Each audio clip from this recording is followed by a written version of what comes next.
Well, it is time to cut back ornamental grasses. And with most of our grasses, it's pretty easy to tell what to cut off because it's brown and dead. And you basically need to cut it off about 4 to 6 inches above ground level so that new green growth can come out.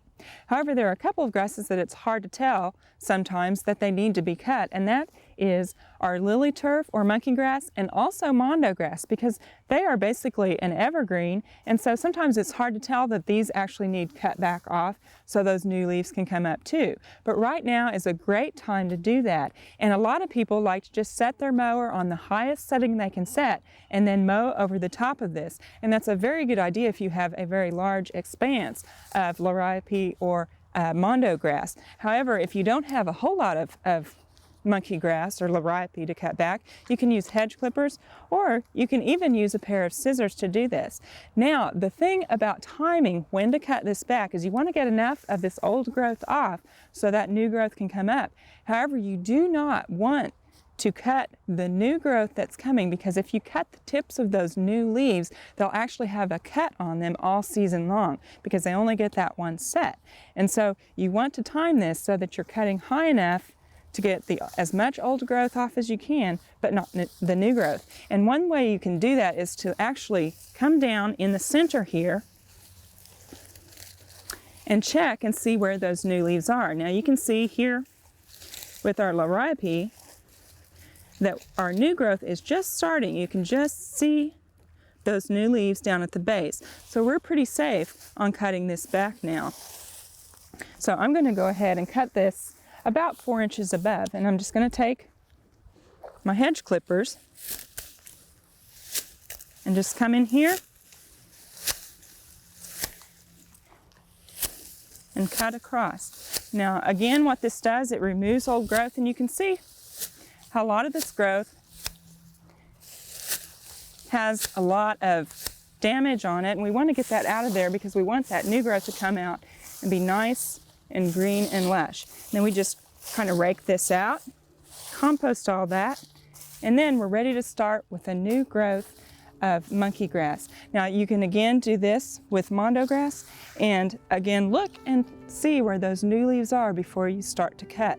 Well, in addition to cutting back our grasses, it's also time to start cleaning out our perennials. So we're going to go start cleaning out our perennial beds. Well, just as it's time to get rid of the dead growth on our ornamental grasses, it's also time to get rid of all that growth we left on our perennials and clean up our perennial gardens. Now, we left this in our garden. It looked a little trashy over the winter, but this is actually a very good way to kind of mulch your perennials and keep them protected from any cold snaps we might have during the winter. But as you can see, they're starting to grow now, and so we need to get this cleared out of here so that those plants don't have to stretch to find the sun. So basically, go ahead and do what you've been wanting to do all winter and clean those perennial beds out. Well, as you're cleaning those out, you might think about dividing some of your perennials. And right now is a good time to divide any of those perennials that would bloom during the summer. And over here we've got some that actually need divided. This is heuchera or coral bells, and it's getting quite large, and so we're going to divide this so that we can move them to other areas or give them away.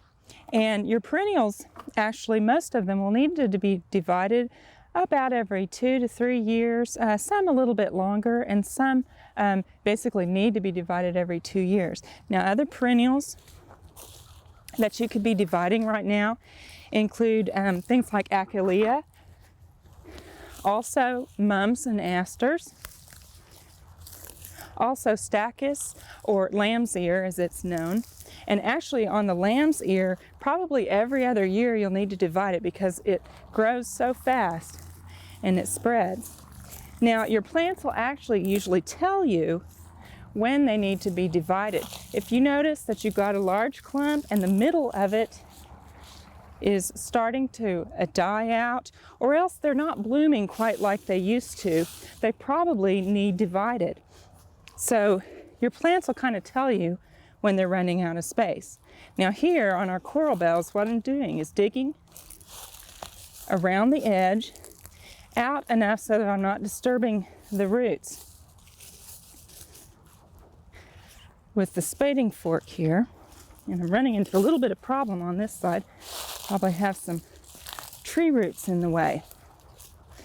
And we'll just come and dig this out. Now actually, when you're dividing plants, you could do two things. You could either take all of this out, kind of lift all of these perennials, divide them up, and then plant a small portion back in this area, or move it somewhere else. Or you could just take off the extra growth that you don't want in this area. And I think that's what we're going to do. We're going to kind of